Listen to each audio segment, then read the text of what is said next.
Alimentação saudável, agroecologia, saúde popular e cultura. Tudo isso você encontra aqui no Bem Viver, um programa para quem acredita que é possível construir um outro modo de vida com mais solidariedade e respeito pela natureza. Eu sou Luana Ibelli e vou contigo nessa prosa. No momento agroecológico, você vai ver que as sementes crioulas são tesouros genéticos e culturais. No interior da Paraíba, elas são conhecidas como sementes da paixão. O Alimento e Saúde fala sobre segurança alimentar na infância. No Comida de Verdade tem receita com uma punk, planta alimentícia não convencional. É o peixinho da horta empanado. Como acolher uma pessoa que caminha para o fim da vida? Confira na Dica de Saúde com a médica Maria Gorete Maciel. O Mosaico Cultural mostra a beleza e a potência de obras criadas por artistas da Rede de Saúde Mental. E ainda tem mais, para ver tudo, fica com a gente que o Bem Viver está só começando. O que é que tem dentro de uma semente? Além dos códigos de sabores e nutrientes, algumas delas guardam verdadeiros patrimônios genéticos e culturais. Esse é o caso das sementes crioulas, que no interior da Paraíba são conhecidas como sementes da paixão. Vamos conferir agora no Momento Agroecológico.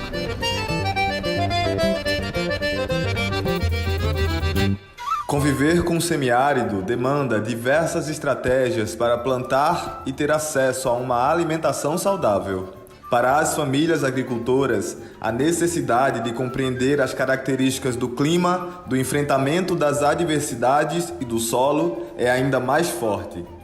Entre as estratégias, existe o armazenamento e a troca das sementes crioulas.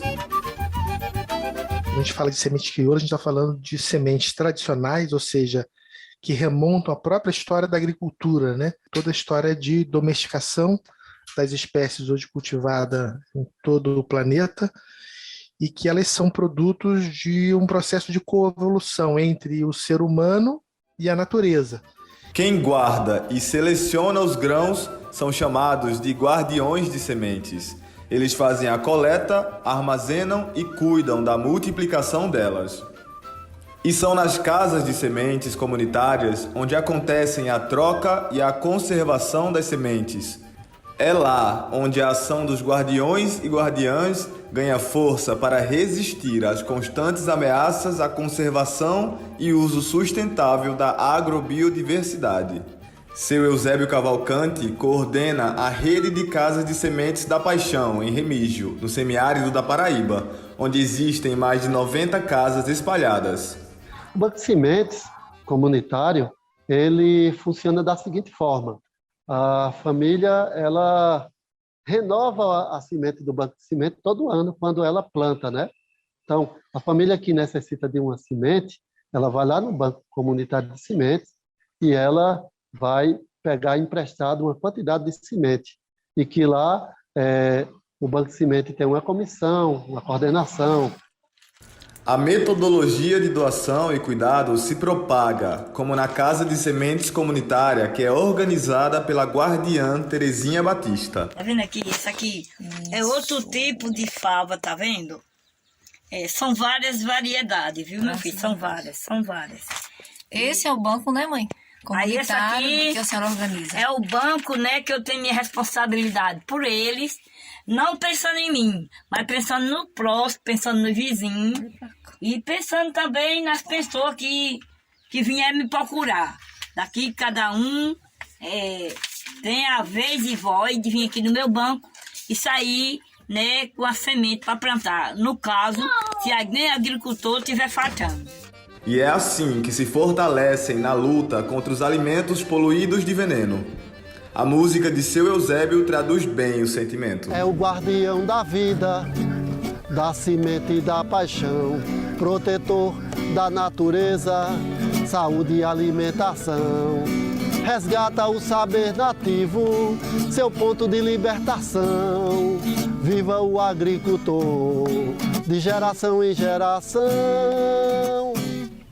Vale ressaltar que essa reportagem é uma produção do Trilhas do Nordeste, um programa do Brasil de Fato Pernambuco, exibido pela TV Capibaribe e pela TVT. Mas pode procurar também no YouTube que você encontra os episódios completos.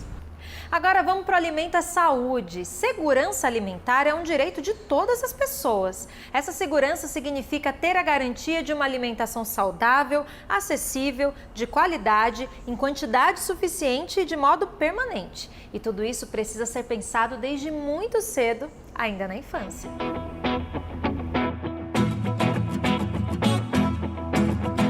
Um pratinho colorido e nutritivo. Poucas coisas são tão gratificantes para os pais do que ver seu filho se alimentando bem. Afinal, ter acesso a uma boa alimentação nos primeiros anos de vida é fundamental para que a criança se torne um adulto saudável. Nesse comecinho, as crianças estão aprendendo a ter o paladar da fruta, a conhecer os alimentos, a ter os sentidos dos sabores, saber o que é amargo, o que é azedo, o que não é. Então a alimentação é fundamental para você começar a criar um hábito alimentar saudável, para que aquele adulto não coma só besteira, não coma industrializados, então é na infância a base. Mas essa não é uma tarefa fácil, principalmente levando em consideração a influência da publicidade da indústria alimentícia. Por isso, educar o paladar das crianças tem sido um desafio mesmo para aquelas famílias que puderam oferecer comida de qualidade já na introdução alimentar das crianças. A alimentação é um tema que traz um pouco de aflição.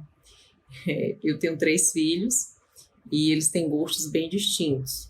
Há uma dificuldade em montar um cardápio diverso, com vários tipos de verdura, frutas e grãos, que seria o ideal, porque eles já estão numa idade, eu tenho um filho de 8 anos, uma filha de 5 e outra filha de quase 3. Eles são muito seletivos, então fica um pouco difícil ser criativo nesses casos. Isso não acontece só na casa da Ivna. A verdade é que o nosso cérebro adora os sabores intensos oferecidos pelos industrializados. De forma geral, eles têm muito açúcar, sal e gordura, que deixam seu sabor bem acentuado e fazem com que a gente tenha desejo por eles, que a gente queira sempre mais. E é muito mais fácil para uma criança ou até mesmo um adulto aceitar um biscoito que tem sempre o mesmo padrão, a mesma cor, o mesmo sabor, a mesma textura, do que uma fruta, por exemplo. Uma ameixa às vezes é mais azeda, às vezes é mais doce, às vezes é mais mole, às vezes é mais firme, às vezes é mais clara e mais escura. Para o nosso cérebro é mais fácil reconhecer o que tem o mesmo padrão. Um discurso que funciona na teoria, mas que na prática nem sempre é possível. E isso ocorre por diversos fatores que vão desde a situação socioeconômica, passando pelos hábitos culturais e até pela falta de tempo das pessoas, ainda mais numa realidade de insegurança alimentar. Como salienta Malvinier Macedo, presidenta do Conselho Nacional de Segurança Alimentar e Nutricional do Ceará. Isso é vergonhoso, é inadmissível, é desumano o retrato da ausência de políticas públicas. Eu considero que falta vontade política, porque vários exemplos nós já tivemos do que deu certo. Eu citei lá atrás os equipamentos públicos de segurança alimentar e nutricional, restaurantes populares, cozinhas comunitárias, bancos de alimentos, porque é inadmissível que um país que produz tanto, que tem tantas terras agricultáveis, que tem gente para trabalhar, que tenha já ciência, pesquisa, deixe a população morando em ruas, deixe a população sem ter o que comer.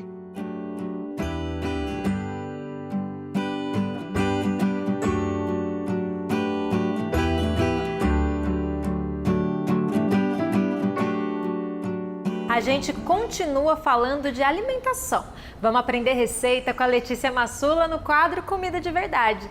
Por aqui a gente ama falar das punks, plantas alimentícias não convencionais. Essa em especial deixa quem experimenta pela primeira vez na dúvida se é peixe ou se é planta por causa do sabor. É o peixinho da horta, que pode ser cultivado dentro de vasos, rende aperitivos deliciosos e ainda tem propriedades medicinais. Hoje a Letícia ensina a fazer o peixinho da horta empanado.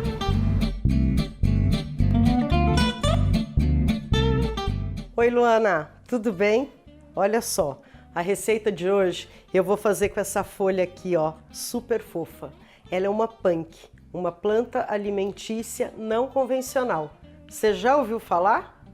Então fica junto e vem aprender o que são as punk. Para fazer o peixinho da horta empanado, você vai precisar de peixinho da horta, ovos, farinha de pão, sal, pimenta do reino e bastante óleo para fritar. Vocês sabiam que quando a gente deixa de consumir determinados alimentos, determinados ingredientes, com o desuso, eles entram numa espécie de extinção? Verdade. Por conta disso, existem algumas iniciativas para resgatar essas comidinhas que são muito gostosas, mas que a gente largou mão de comer. Fazer com que elas voltem para as cozinhas e para as mesas. Essas plantinhas que eu recolhi aqui hoje no quintal, que eu coletei no meu quintal, fazem parte de uma dessas iniciativas. Elas são as PANC, Plantas Alimentícias Não Convencionais. Uma série de plantinha batuta que a gente estava deixando ficar esquecida e que agora a gente volta a cultivar, volta a usar e elas estão livres de serem extintas. Legal, né? É com elas que eu vou fazer receita hoje. Ah, já ia esquecendo, uma coisa interessante com relação às PANC é que elas são não convencionais de lugar para lugar. Tem coisa que é muito comum em determinada região e que em outra região é não convencional. Eu estou aqui com um dos melhores exemplos desses na mão, é o jambu, uma ervinha que no Pará, na Amazônia, faz um mega sucesso. Faz tanto sucesso que tem até um ritmo musical baseado no tremor que ele dá na boca quando a gente come. Agora, quando a gente fala do jambu aqui no Sudeste, no Sul ou mesmo no Nordeste, ninguém faz a menor ideia do que seja. Então é isso, as PANC, dependendo do lugar, são PANC, dependendo do lugar, são comuns.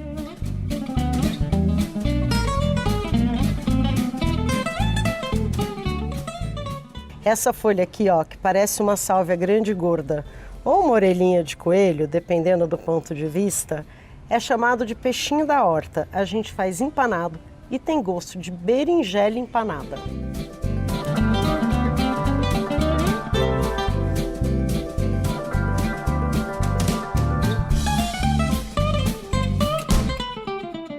Bata 2 ovos temperados com uma pitada de sal e outra de pimenta do reino.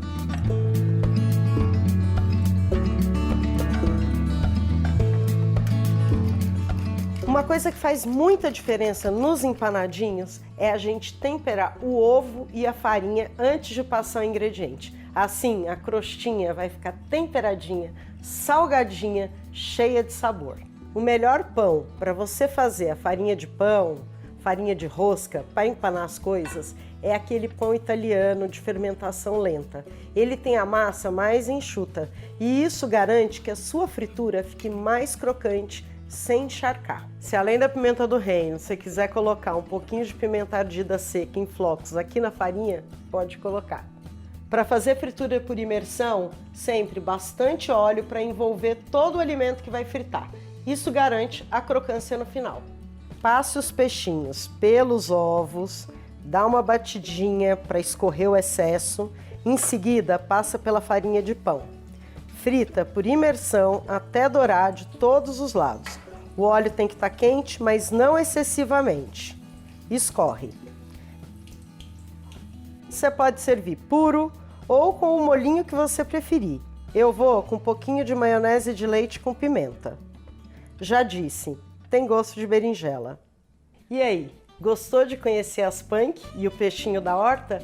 Tem vontade de ter deles na sua casa? Então, procura nas redes sociais os grupos de hortelões.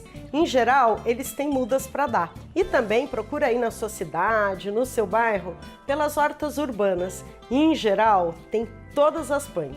É isso, até a próxima e eu vou ficar aqui me deliciando com o crocante do peixinho da horta.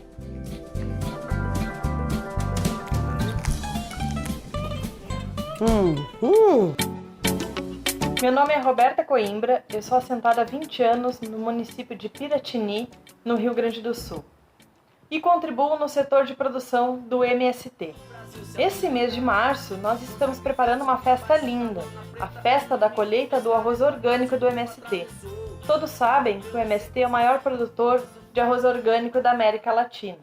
E esse arroz é produzido em 11 assentamentos aqui do Rio Grande do Sul, por mais de 380 famílias assentadas da reforma agrária organizadas junto às nossas cooperativas de produção.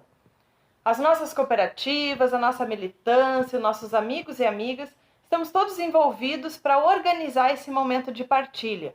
Nós queremos compartilhar essa conquista que é produzir comida de verdade, comida saudável que vai para a mesa do trabalhador, da trabalhadora. Lutar, construir reforma agrária popular. É isso aí, para quem está em casa, se você também participa de uma iniciativa de transformação social, pode ser uma produção agroecológica, um movimento popular, enfim. O que quer que você esteja fazendo para deixar esse mundo mais leve, a gente te convida a participar aqui do programa com a sua saudação. É só colocar o vídeo nas redes sociais com a hashtag BemViverNaTV. Falar sobre o processo de morte ainda é um tabu. E mais do que isso, é doloroso, especialmente quando a pessoa é próxima de nós. Qual a melhor abordagem para acolher esse alguém que está caminhando para o fim da vida? A médica Maria Gorete Maciel, especialista em cuidados paliativos, explica pra gente.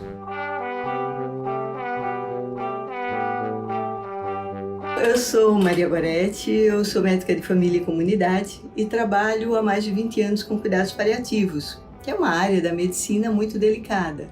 E delicada porque o ponto mais importante no cuidado paliativo é exatamente a comunicação.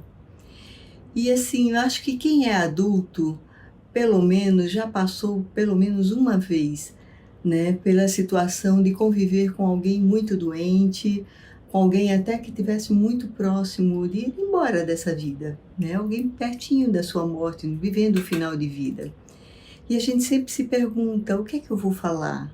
Eu devo conversar ou não com essa pessoa? Devo falar para ela ou não que ela está muito doente? E se ela me pergunta coisas que são embaraçosas, né?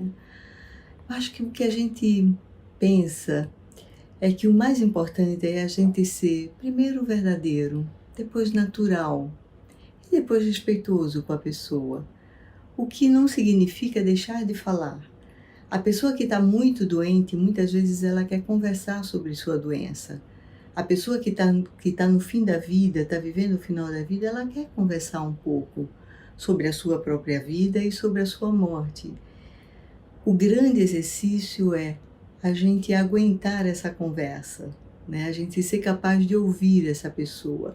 Não precisa falar muitas coisas, mas ser capaz de ouvir, não interrompê-la se ela quiser falar um pouco mais. Eu acho que só isso é um exercício ótimo para todas as pessoas e certamente essa pessoa que está vivendo a doença vai se sentir melhor. Vai se sentir melhor no sentido de, poxa, eu posso falar dos meus medos, das minhas angústias e alguém vai me ouvir. Sem me interromper, sem dizer que não, imagina, tá tudo bem. Porque ela sabe que não tá tudo tão bem assim, mas que pode ficar melhor.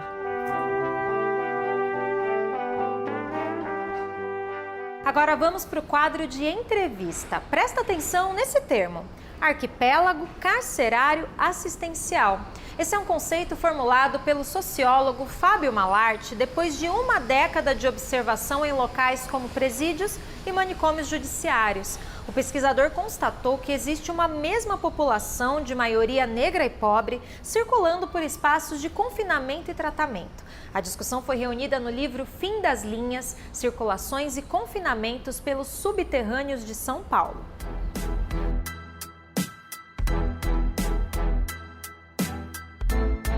O livro, ele é o resultado de um itinerário de movimento, né? Onde, de fato, toda essa experiência vivida de circulação por esses espaços institucionais, mas também por algumas zonas urbanas, né? Foi muito importante na própria construção da pesquisa, né? Foi a partir desse percurso que eu fui construindo os parâmetros da investigação e o objeto de estudo, a pesquisa em si, né? A minha inserção nesses espaços institucionais nunca se deu só como pesquisador, né?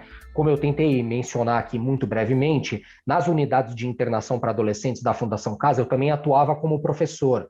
Nas prisões e nos manicômios, além de ministrar alguns cursos também para a população, para as populações confinadas, eu era agente da pastoral carcerária, né?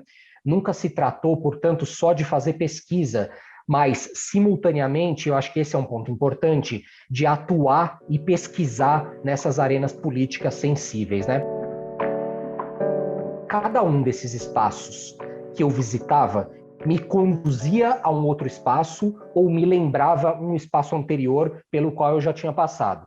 Então, para ser de um ponto de vista mais prático, né, para ser mais claro, quando eu cheguei às prisões, eu me espantei com o número de presos e de presas que já haviam sido internados na adolescência, mas também com um fluxo enorme de internos que, durante o cumprimento das penas, eram transferidos para os manicômios judiciários.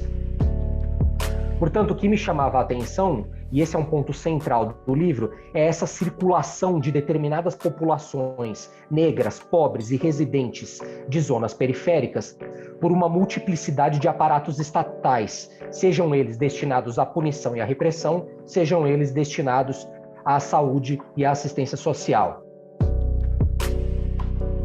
Que não são só essas vidas que circulam, né, por essa multiplicidade de aparatos, né? Mas o que eu fui notando era uma circulação de todo um conjunto de práticas, enunciados, tecnologias, códigos, cheiros, procedimentos, políticas estatais e políticas criminais que iam se repondo de maneira diferencial nesses lugares. Então, para dar alguns exemplos, era possível, e é possível, na verdade, constatar dinâmicas das periferias nas prisões, né? Mas também das prisões nas periferias.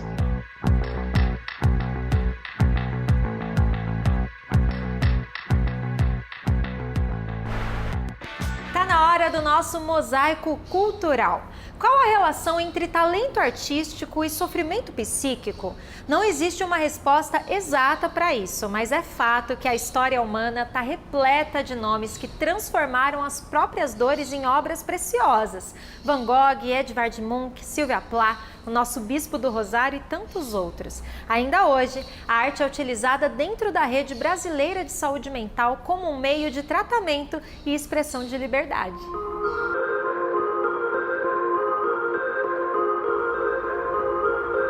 Pintar o inconsciente.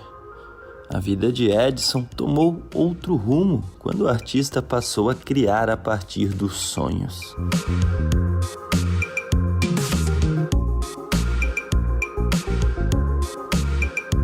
Suas obras vibrantes, coloridas em acrílico, são hoje inseparáveis para o tratamento da esquizofrenia. E essa doença, ela me causa muito transtorno, muita dor, né? Às vezes eu sorrio tudo, eu sou um cara alegre, mas a doença me traz muita insatisfação, muita tristeza. E um mecanismo de escape, de fuga, é a arte, né? Eu uso a arte como uma forma de remédio. Ela acaba sendo um remédio para mim, né? Ela acaba me deixando mais em paz, mais conectado, mais feliz. O artista de São Bernardo do Campo é paciente do CAPS há mais de 10 anos. Ele compõe o Núcleo de Trabalho e Arte do município, um programa da Rede de Atenção Psicossocial e que atualmente atende cerca de 83 usuários. Quem orienta e constrói junto com os artistas no ateliê livre do Nutrarte é a educadora Sueli Bonfim. Para ela, quando se dá liberdade, eles contam histórias. A arte ela tem que ser do interior para o exterior. Ela não pode ser assim... uma coisa, tem que ter um tema, vamos pintar a janela, hoje vamos desenhar a porta. Não é isso, é o que você quiser. E é dentro dessa liberdade que se constrói um trabalho individual. Além do Nutrarte, o Ateliê Gaia é outra iniciativa que enxerga no uso terapêutico da arte uma forma de promover a reabilitação psicossocial. O projeto tem origem no Museu Nise da Silveira, atual Bispo do Rosário, e foi criado dentro da colônia Juliano Moreira, zona oeste do Rio de Janeiro. Hoje o espaço é gerido coletivamente por 10 artistas, alguns com passagem pelo núcleo psiquiátrico da antiga colônia. Os meios culturais, a produção cultural, a arte, ela é fundamental para a reforma psiquiátrica e ela segue sendo fundamental para a gente romper com os estigmas, muitos estigmas em torno dessa ideia, dessa noção do que é a loucura, o sofrimento psíquico. Na década de 1980, a reforma psiquiátrica começou a extinguir o modelo sombrio dos manicômios e introduzir a atenção psicossocial no país. O processo de transformar o tratamento desumano baseado no eletrochoque na prisão, tortura e exclusão dos usuários também defendia a prática do cuidado através da arte. Era o que pensava Nise da Silveira, que guiou o movimento. Curadora do Museu Bispo do Rosário, Diana define o que era a arte antes da luta antimanicomial. Eles tinham um direcionamento, um entendimento do que é arte, seu papel muito diferente do que a gente entende e pratica hoje. Então, se estimulava uma reprodução, se estimulava a cópia a partir de modelos do que é arte, do que é belo, do que é a ordem, voltados para uma lógica europeia e academicista, né? E essa produção, ela funcionava muito como uma espécie de propaganda dessa instituição, desse modelo. O que Diana descreve, Edson viveu na prática. E ele garante, a criação de sua linguagem artística não foi construída dentro do manicômio. Porque antes eu pintava só paisagem, cavalos, borboletas, flores, né? Eu pintava mais acadêmico. Mas quando eu entrei na saúde mental, eu comecei a fazer uma arte mais voltada para a psique, né? A psique humana, as questões oníricas dos sonhos também, né? Então, uma coisa mais voltada para a mente, para o id, para o ego, para o superego, essas coisas da psicologia, né?